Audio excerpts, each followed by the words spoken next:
Hello സ്നേഹക്കുട്ടൻ promo വിശേഷങ്ങളിലേക്ക് എല്ലാ കുട്ടിക്കാർക്കും സ്വാഗതം. അങ്ങനെ നമ്മുടെ ഋതുവിന്റെ വീട്ടുകാരും നമ്മുടെ ഇന്ദ്രജിത്തിന്റെ വീട്ടുകാരും കൂടി ഒരു ധാരണയിൽ എത്തുന്നുണ്ട്. അങ്ങോട്ടും ഇങ്ങോട്ടും കുറെ പ്രശ്നങ്ങളൊക്കെ ആദ്യം ഉണ്ടാകുന്നുണ്ട്. പിന്നീട് നമ്മുടെ സേതുവും പല്ലവിയും കൂടെ തന്നെ ഇവരുടെ വിവാഹത്തിന്റെ ഒപ്പം നമ്മുടെ ഋതുവിന്റെ വിവാഹവും കൂടി നടത്താൻ തീരുമാനിക്കുകയാണ് ഒടുവില്. പിന്നെ നമ്മുടെ പൂർണിമാമ നമ്മുടെ ഇന്ദ്രയത്തിന്റെ വീട്ടിൽ പോയി ഇന്ദ്രയത്തിന്റെ അമ്മയോട് സംസാരിച്ച് പെണ്ണൊക്കെ ചോദിക്കുന്നുണ്ട്. അപ്പൊ ഇന്ദ്രയത്തിന്റെ അമ്മ അവിടെ നാട്ടി ഇറക്കുന്നൊക്കെ ഉണ്ട്. ഇപ്പൊ പൂർണിമാമ ഭയങ്കര സങ്കടപ്പെട്ടാണ് അവിടെ നിന്നും പടിയിറങ്ങുന്നതൊക്കെ. പിന്നീട് നമ്മുടെ ഋതുവിനെ പെണ്ണ് കാണാൻ നമ്മുടെ ഇന്ദ്രിയത്തൊക്കെ വരുന്നുണ്ട്. അങ്ങനെ കുറെ രംഗങ്ങളുണ്ട്.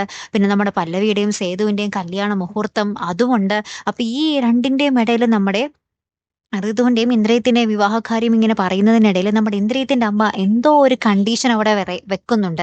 ഇന്ദ്രിയത്തിന്റെ അമ്മ എന്തോ ഒന്ന് പറയുമ്പോൾ നമ്മുടെ പൂർണിമാമയും സേതുവും കൂടെ ആകെ ഞെട്ടി നിൽക്കുന്നുണ്ട്. എന്താണ് അതിന് കല്യാണം നടക്കുമോ ഇല്ലയോ, എന്താണ് സംഭവം എന്നൊരു രക്ഷയില്ല കേട്ടോ. നമ്മുടെ ഇന്ദ്രിയത്തിന്റെ വെറും ചതിയാണിതെന്ന് നമ്മൾ പ്രേക്ഷകർക്ക് അറിയാം അല്ലെ. അപ്പൊ ഇനി എന്തൊക്കെയായിരിക്കും സംഭവിക്കാൻ പോകുന്നത്? ഋതു പ്രഗ്നന്റും കൂടിയാണ്. അപ്പൊ ഋതുവിന് എന്തെങ്കിലും ചതി പറ്റിയാൽ ഋതു ഇനി ആത്മഹത്യ ചെയ്യുമോ? എങ്ങനെയായിരിക്കും കഥ മുന്നോട്ട് പോകാൻ പോകുന്നത്? ഒരു പിടുത്തവും ഇല്ല അല്ലെ. കാത്തിരുന്ന് തന്നെ കാണാം. അപ്പൊ അടുത്തൊരു വീഡിയോയുമായി വരുന്നത് വരയ്ക്കും ഗുഡ് ബൈ.